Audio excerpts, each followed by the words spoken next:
Welcome to Mansplaining, a podcast about the interesting things you can discover if you just take the time to learn. My name's Mark, and I'm your host for this week. And as always, I'm joined by Joe, an old friend from college. Together, we'll explore what's on our minds and hopefully figure out a thing or two about a thing or two. Joe, one thing in the sports world that is just concluded is the World Baseball Classic. Were you watching any of that? Oh, yeah, and enjoying it. It ended in epic fashion with two Los Angeles Angels players, major heroes of the baseball landscape, going head-to-head with the game on the line, bottom of the ninth in a one-run game. It was pretty magical. It makes me think that baseball should be doing international World Cup type things more often. Yeah, I agree. You couldn't have scripted it better for the way it turned out. Well, I guess except Trout could have hit a home run for the U.S. to win the title, I guess, but as an American partisan.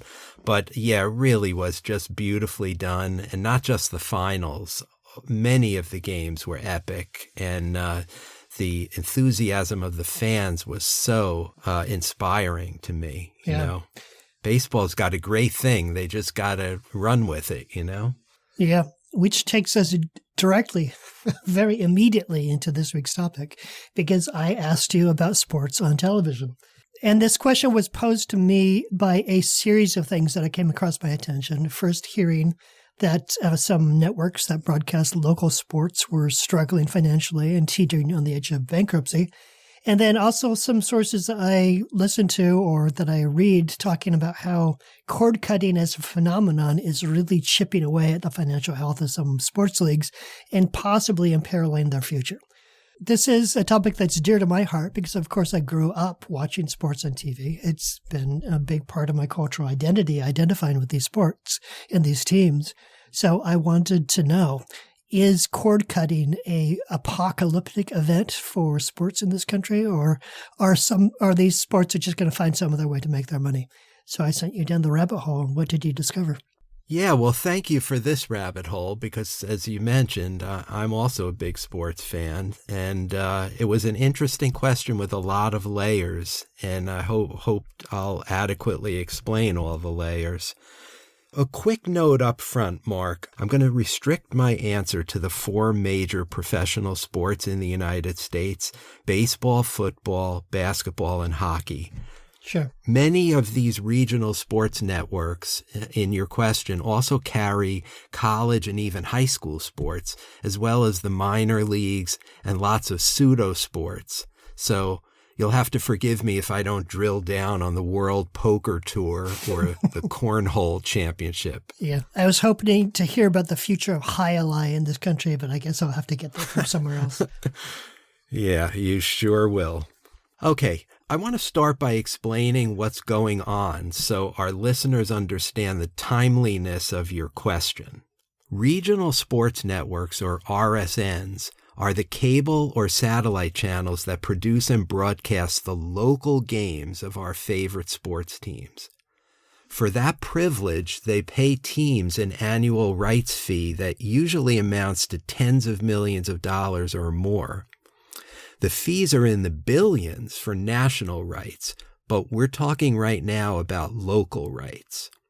The RSNs sell the local distribution rights to cable or satellite providers like Comcast or DirecTV, which pass along those costs to consumers as part of the monthly fees they pay for their cable or satellite bundle of programming. Right. For me in New York, the Yes Network is the RSN that carries every New York Yankees game that isn't sold by Major League Baseball to a national broadcaster like Fox, ESPN, or TBS. Now, as we speak, two of the largest RSNs are on the verge of collapse. The first is the one you mentioned in your question when you teed it up for me last time, Diamond Sports Group, LLC, a unit of the Sinclair Broadcast Group, whose 19 RSNs locally broadcast the games of 44 pro sports franchises, comprising nearly half the teams in pro baseball, basketball, and hockey. Pro football is different for reasons I'll explain later. Diamond Sports filed for Chapter 11 bankruptcy 10 days ago on March 14th. Though it announced that its RSNs would continue to operate unimpeded, that remains to be seen. The second troubled RSN is AT&T Sports Networks, a unit of the recently merged behemoth Warner Bros. Discovery, Inc., which carries the games of 10 teams across the same 3 leagues. AT&T recently told the clubs with which it does business that it can no longer afford to pay for the rights to carry their games, adding ominously that if no deal is struck by the end of this month, a week from today, it too might end up in bankruptcy. Wow. AT&T is offering to let teams take ownership of game production for no cost, and it's possible that some teams will take them up on this offer. The Houston Rockets and Astros, whose games are broadcast on AT&T Sportsnet Southwest, are said to be working together to buy that RSN. Though that would be a completely different line of business for those operations to go into, so not exactly an easy transition for the franchises. Yes, for sure. Diamond argues that the economic model that undergirded this industry for decades, in which RSNs paid large and ever-increasing rights fees to pro sports leagues to carry their teams' games, is simply not viable anymore. Industry analysts agree, and my sense is that all the pro leagues know this as well. Diamond's problems are especially acute because it's also carrying $8 billion in debt stemming from its purchase a few years ago. So that's why it's going first. But it's the canary in the coal mine for this business model, which is indeed collapsing for all but the most profitable RSNs. Its situation portends that pro sports teams and their broadcast partners like ESPN must brace themselves for a near future of much lower rights fees. And that, understandably, has injected fear and trepidation into the minds of sports media executives in baseball, basketball, and hockey. Yeah. How did this happen? As you correctly teed it up in your question, it's mostly a result of cord cutting. Every year for the past decade plus, millions of U.S. households canceled their cable TV subscriptions in favor of streaming platforms. Over the past decade or so, the overall cable audience has declined by nearly 40%, some 40 million households, from its high water mark of 100 million subscribers a decade ago. Yeah. This trend shows no sign of bottoming out, as analysts expect about 12 million more households to cut the cord in the next few years. People love to complain about their cable bills. I'm no exception. But I'm not sure everyone understands why their bill is so high.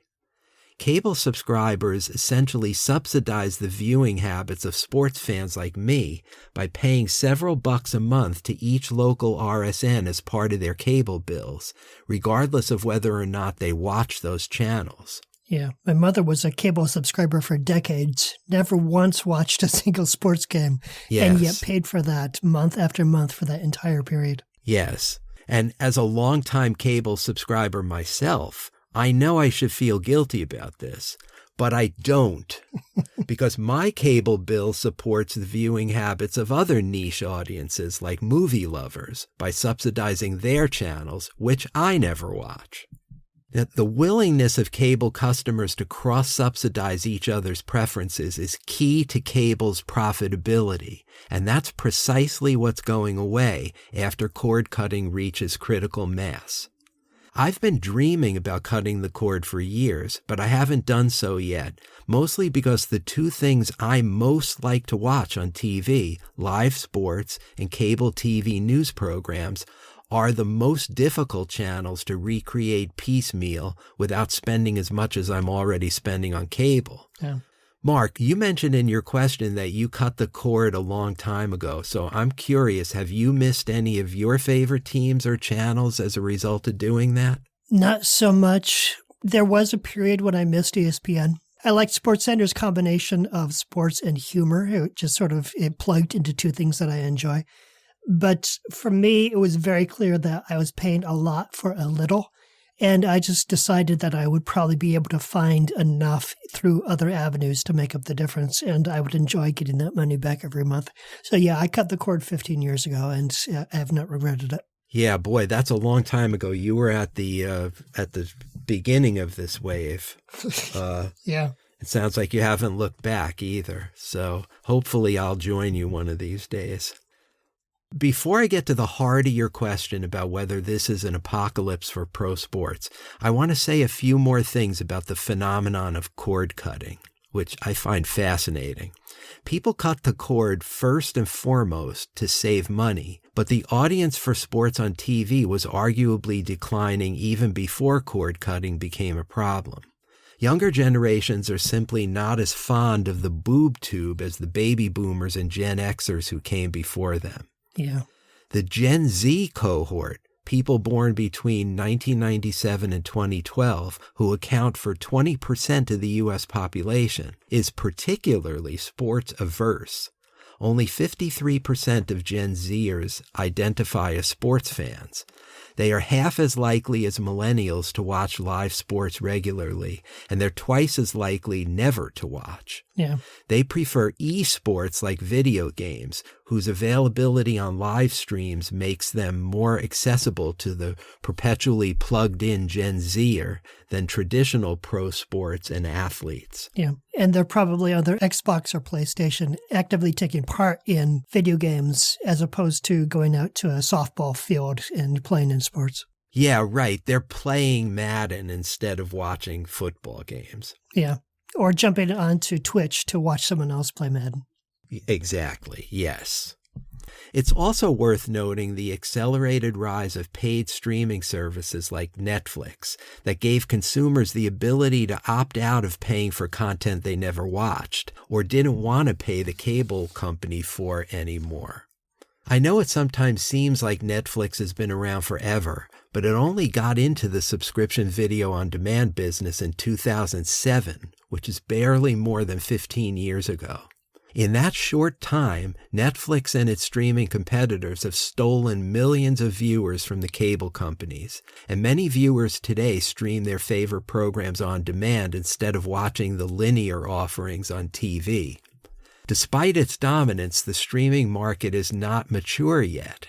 The only segment of the pay TV market that's growing is the internet-based segment serviced by companies like YouTube TV and Hulu.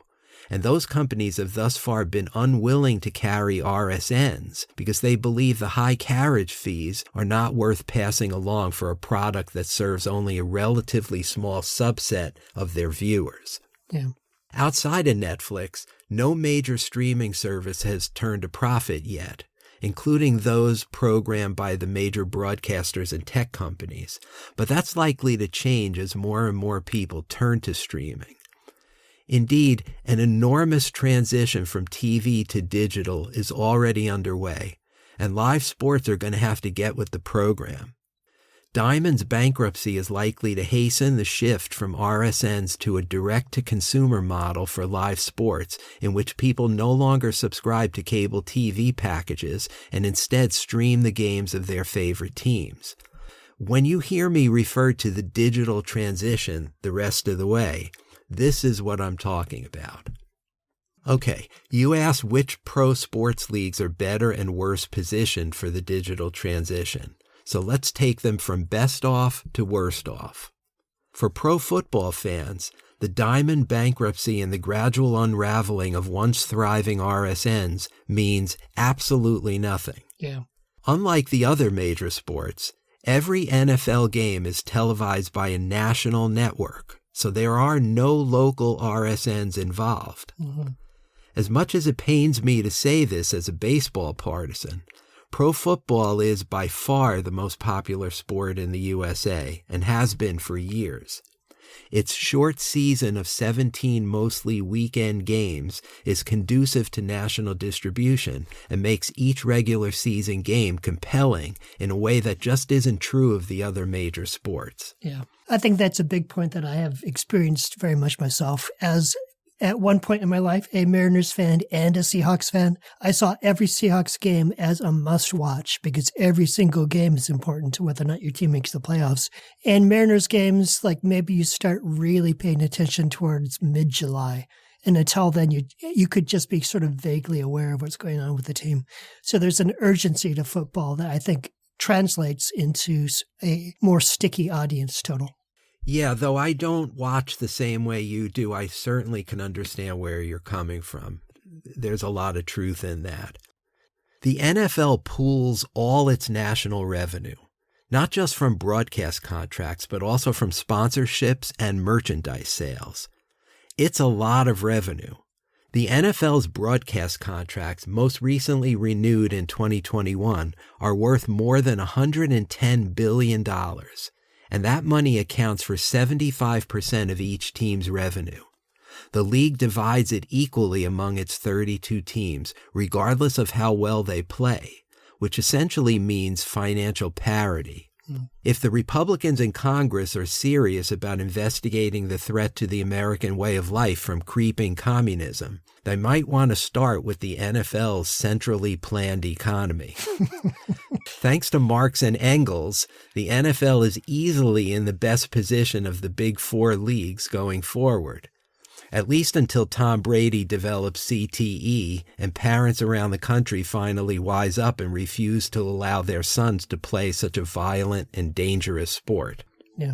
I thought you'd probably go with Stalin rather than Marx and Engels, considering football's unsavory reputation. Yes. But I was reading something fairly recently that was astonishing, that if I'm remembering correctly, in the last year of the top 20 television broadcasts, 18 of them were football games. Yes, that's true. 18 of 20, which is just mind-blowing. It really is.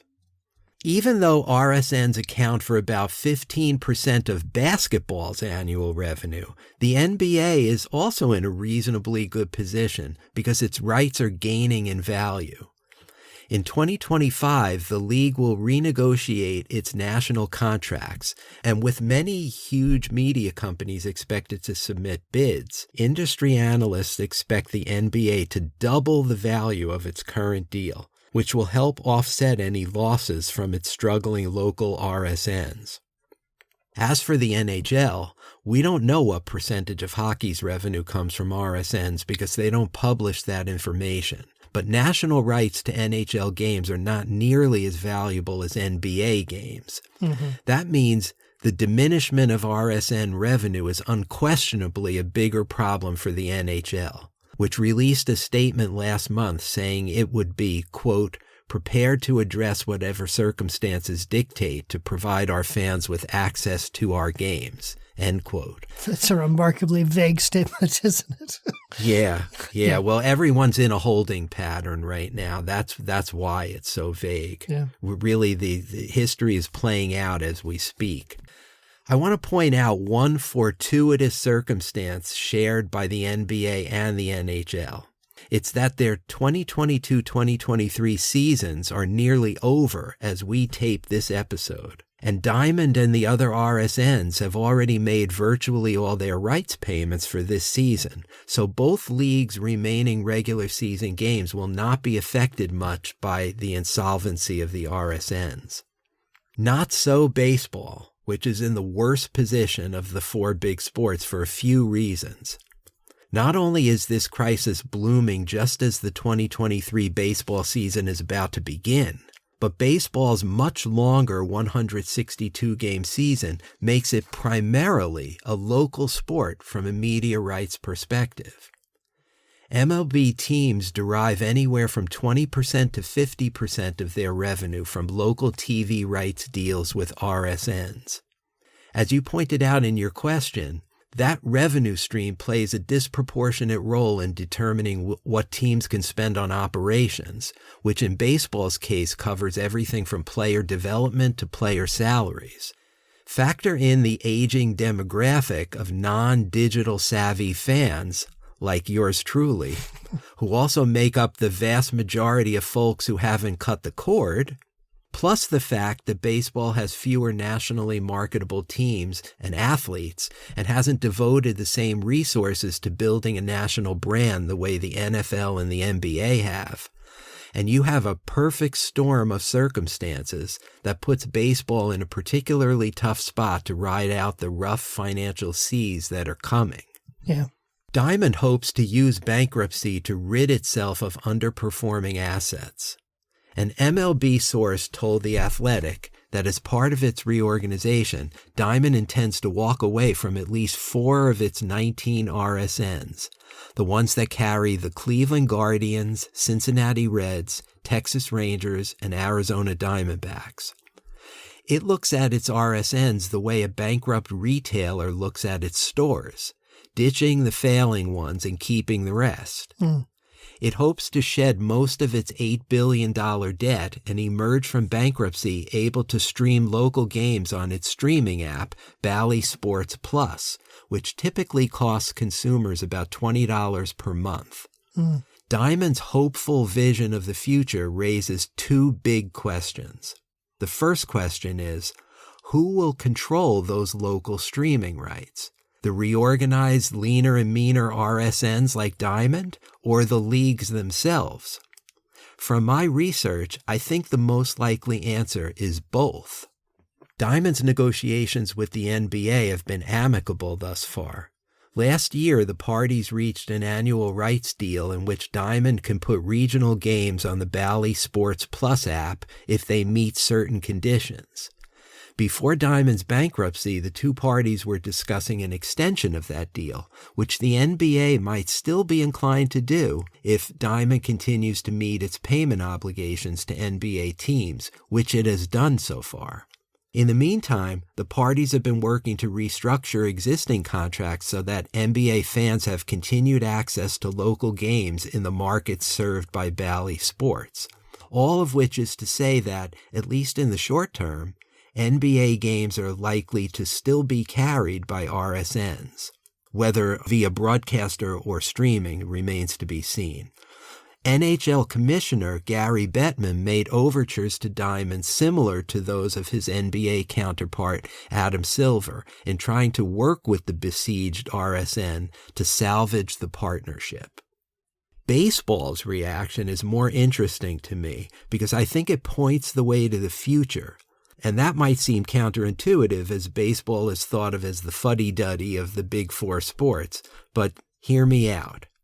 MLB, which has the most to lose, has been resistant to granting streaming rights to RSNs like Diamond. It prefers to move on from the RSN model altogether, and is likely to terminate all its contracts with Diamond if Diamond tries in bankruptcy court to jettison even one of its baseball RSNs. Immediately after Diamond declared bankruptcy, MLB released a statement that I'm going to quote at length because it's a different strategy than that of the NBA and NHL. MLB said it was, quote, ready to produce and distribute games to fans in their local markets in the event that Diamond or any other regional sports network is unable to do so as required by their agreement with our clubs. Having streamed live games on MLB.TV for more than 20 years and produced live games for MLB Network since 2009, we have the experience and capabilities to deliver games to fans uninterrupted. In addition, we have hired additional seasoned local media professionals to bolster our capabilities in anticipation of this development. Over the long term, we will reimagine our distribution model to address the changing media climate and ultimately reach an even larger number of fans. End quote. Okay, so baseball is imagining a day when they own the teams, they pay the players, they own the broadcast, complete vertical integration from the fan up to the owner. Yes, by necessity, that is the future they're imagining. And it's obvious to me from that statement I just read that MLB thinks baseball is not accessible enough to viewers under the RSN model and envisions replacing it with a hybrid local national programming venture that includes both traditional TV and streaming. Currently, most RSNs ban streaming so they can retain exclusive TV rights, which are more valuable to their cable and satellite clients. The day after Diamond declared bankruptcy, the Texas Rangers franchise filed a notice in court that it was terminating its rights deal in light of Diamond's insolvency. And stay tuned, it might not be the only MLB team to do so. This is likely to be a flashpoint in the bankruptcy proceeding. Mm-hmm. Baseball Commissioner Rob Manfred said last month that the league was building out a regional media division so it could produce its own games and work out new distribution deals that combine linear TV and digital distribution while also carrying games on MLB.tv so that baseball fans can buy whatever games they want to watch, in market or out of market. In a recent interview, he said, quote, "I think we can get into a mode where we are better able to say to fans, you can watch baseball on whatever platform you want to watch it. I hope we get to the point where on the digital side, when you go to MLB.tv, you can buy whatever the heck you want." End quote. Baseball would also love to rid itself of the notorious blackout rule, which protects RSNs from out-of-market competition by allowing viewers to watch local telecasts of teams only within their designated markets, blacking out both the regional telecasts of teams outside that market and national telecasts of any games that are also being shown by the local broadcaster. This is an improvement that MLB and Manfred have wanted to make for years and would be especially rewarding for the many baseball fans who live in one city but root for a team in another city. Yeah. In an era when almost all other video content is accessible on your mobile device wherever you are, the geo-filtering of games is an antiquated idea whose time has long passed. Yeah. A sport like baseball that is fighting so hard for younger viewers cannot be in the business of making it hard to watch baseball games. Like, that cannot be part of their strategy. It needs to be as easy as possible. Yes. Currently, MLB teams control local rights to most of their regular season games, which they sell to RSNs, while a few games per week are designated as national games. Manfred's plan requires flipping that script. It's a paradigm shift in which MLB claws back control of distribution rights by greatly reducing the number of games locally controlled by teams so that it can offer access to those games through its new TV and streaming packages. Right. There might be a local tier where you pay less to get the games of just your local team, and then a pricier national tier where you can watch any MLB game on the schedule. It's a compelling idea for sure, but there are numerous potential pitfalls. For one thing, not every RSN is facing imminent collapse. The most profitable RSNs, based mostly in big cities and serving nationally popular teams like the Yankees, Dodgers, Red Sox, and Cubs, are better situated to weather the current storm than their counterparts in mid-size and small markets. Even in recent years, when the consequences of cord cutting have manifested themselves, large market RSNs remain profitable and are able to pay significant rights fees. That's why those teams probably won't be interested in joining MLB's nationalized media initiative, the way small market teams likely to lose their RSNs will. So essentially, we might be headed to an era of haves and have-nots. Or in a more political metaphor, you've got teams that are on the dole and teams that are self-sufficient, where you've got the big market teams that are doing just fine.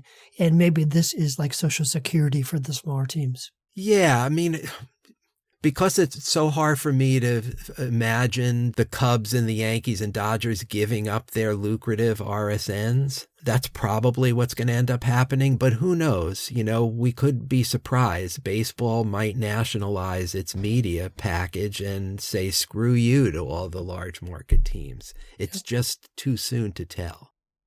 A second danger in baseball making its digital rights widely available via streaming app is that it devalues the national broadcast rights, baseball's cash cow for decades, by making them no longer exclusive.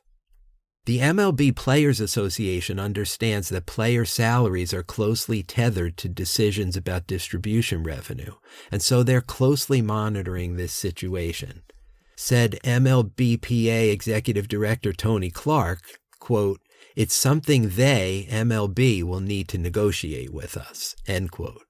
The MLBPA is correct to be wary because the revenue model for Manfred's new paradigm might not work. And that brings me to the second big question raised by the digital transition, which is whether that $20 monthly price point for streaming apps like Bally Sports Plus is going to be acceptable to consumers. I think most people's answer to that question will be no. In lieu of the bundles of guaranteed monthly revenue coming their way from all those cable subscribers, whoever launches that streaming app, whether it be the RSN or a sports league like MLB, will instead be relying on fans to pay a la carte for each team they want to watch.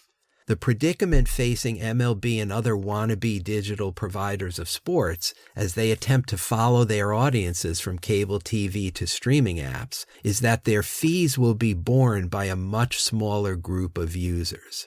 This conundrum can be expressed as a simple math problem.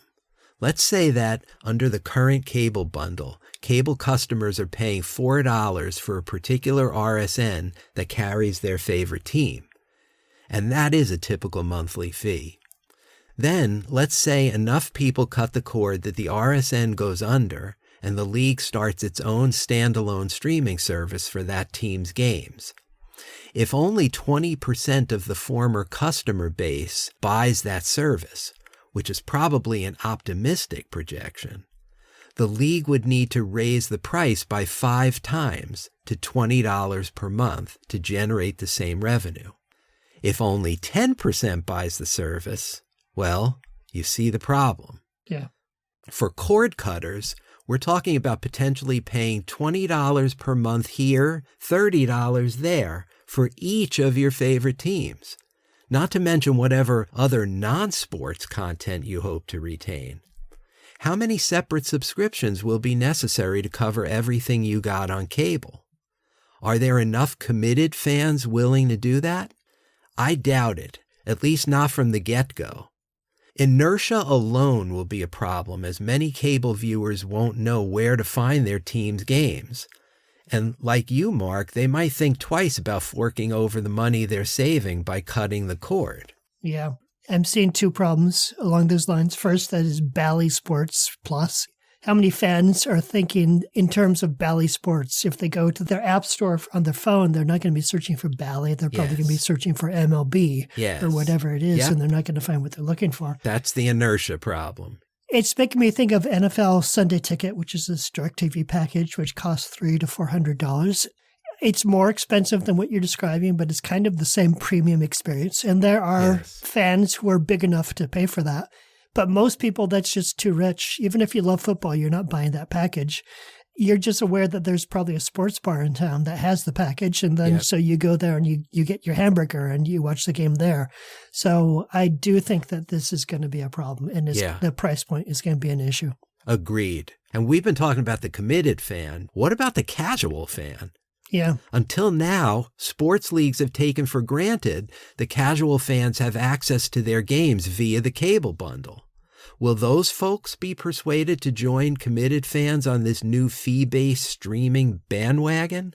I think that prospect is highly unlikely, especially now that there's a robust offering of online highlights available on sites like YouTube. If I'm a casual fan who wants to know if my local team won last night, I can Google that info and watch a 5-minute package of clips instantaneously for free. Why would I want to pay for a streaming app? Right. Yeah, then there's also the child market to consider, the kids who you want to turn into lifelong fans. Yes. And how many of the kids are going to become fans for something that they have to convince a parent to pay $20 a month for? That's quite a leap. Yes. So you're missing an opportunity for people to discover the sport when you put a price tag on it like that. All true. And yet, despite all of our doubts, this is exactly where we appear to be headed. MSG Networks, the local TV home of several New York City-based pro teams, including the NBA's Knicks and the NHL's Rangers, Islanders, Devils, and Sabres, announced earlier this month that it was launching its own streaming service called MSG Plus, which will set you back $29.99 per month or $9.99 per game. Yeah. $10 a game for streaming? Are you kidding me? Yep. The coming digital era is a test of whether local sports streaming platforms can be a viable substitute for traditional TV channels. In order to be sustainable, they will have to charge subscribers more per month than streaming aggregators like Netflix and Disney Plus, which presents a difficult value proposition for casual fans who are happy to occasionally tune into their favorite team's games when they were part of the cable bundle, but might not fancy paying through the nose for just their local team's games. Indeed, properly pricing the coming digital packages might be the trickiest decision whoever ends up controlling these rights needs to make. For example, they might be able to get me, hardcore baseball fan, to pay a ton of money to see Yankees games. But if they push up to that highest price point that a super fan like me will pay, they'll definitely lose most casual fans of the team. Not to mention, as you just pointed out, Mark, the next generation of fans, which is potentially fatal for the sport. Right. But if they price it low enough to lure sufficient numbers of casual fans, will that generate enough revenue to turn a profit? It's a difficult balancing act. Yeah. I think this is why the business of pro sports media rights will never be as profitable as it once was. The socialized costs baked into the cable business model, in which the RSN's fees were shared by all cable customers whether or not they watched them, allowed those RSNs, the sports leagues and teams and their players, to earn more money, way more money, than they would have earned from the free market that is now emerging. Yeah. The digital transition can be seen as a market correction from the artificially inflated amounts that were being made during the peak cable era, which is now drawing to a close. Yeah, I think it's interesting. This is an example of something we've examined once or twice before on this podcast, which is certain periods in our history where at the time it seemed like that was just going to be eternal. I'm thinking of the newspaper episode that we did. Yes. Where yes. In retrospect, it was a function of certain external factors that had a limited duration. And once those factors change, then the economics of the situation the bottom falls out of everything. So I think you're right. I think the way that the professional sports leagues have just been floating in cash lately has been a byproduct of the fact that for a temporary period of time, the entire country, by way of its cable bill, was subsidizing those teams. And that's going away because people are turning to social media and other forms of entertainment, and that may never come back. Yeah, I think you're absolutely right again. Really astute thought, Mark. And I'm glad you brought up mansplaining too, prior topics, because I want to raise another kind of meta theory that you and I have discussed over the course of mansplaining. We've discussed this several times, whether in connection to politics or religion or QAnon or anti-vaxxers. And that meta theory is that we're fast becoming an atomized society. Mm-hmm. It should therefore come as no surprise that sports viewing and TV viewing in general is also atomizing before our eyes. Those who haven't yet cut the cord can still watch the panoply of options available on cable, from Australian rugby to Premier League football to quasi-sports like cornhole and poker, plus local pro sports teams, the World Series, the Stanley Cup Finals, and other major championships in all sports. The millions each year who cut the cord are bypassing the cable cornucopia for the surgical precision of their own customized sports media bubbles. Yep. So I think the costs of this transition are likely to be borne not only by leagues, teams, players, and media companies in terms of profitability, but also by fans, and importantly, future fans, in terms of engagement. An atomized sports world necessarily means fewer fans watching the same events together. Putting aside the aberration that is the Super Bowl, we won't be sharing sports memories like we used to. Just like there will never again be 73 million people watching the Beatles' American debut on The Ed Sullivan Show in 1964, or 106 million watching the last episode of MASH in 1983, we're less likely to see countless millions watching baseball, basketball, or hockey championship games together and turning them into cultural touchstones. Yeah, you're right. If you wanted to put a label over the period of our history from essentially the 1970s to the present day, it might well be the death of monoculture. Yes. And you could call that fracturing. Your hometown no longer has one newspaper and one television station and one radio station that everybody listens to. For better or worse, yeah, we are plugged into the things that are specific to us that can better serve communities that were ignored or neglected previously.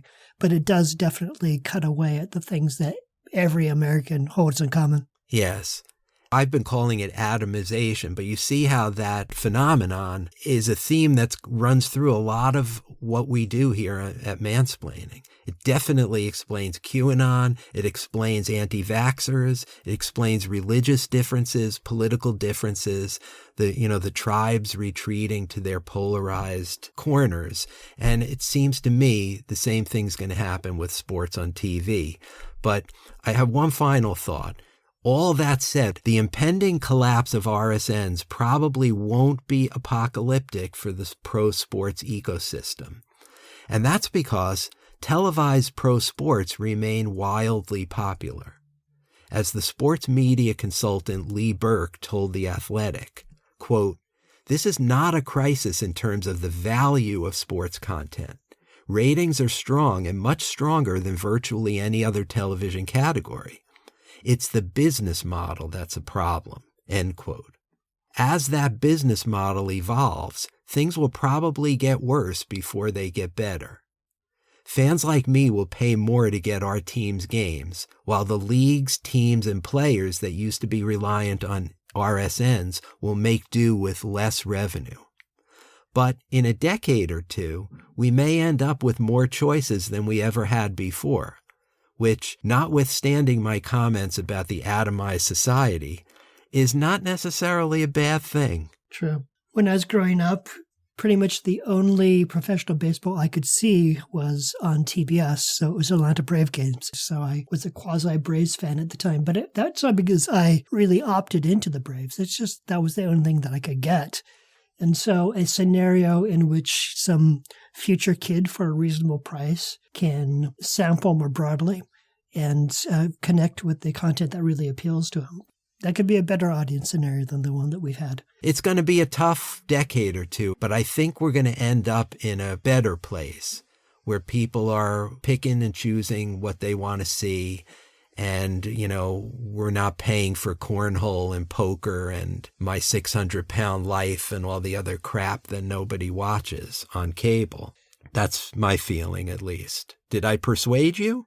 Well, it strikes me as something I should have anticipated, which is if there's one subject that you're going to be optimistic about, Joe, it's going to be the future of baseball. In all honesty, baseball seems to have the best approach to the impending demise of RSNs. Like they want to just throw away the baby and the bathwater and start over, and they're going to point the way to the future. And I wouldn't be surprised if the NBA and NHL kind of follow baseball's lead here.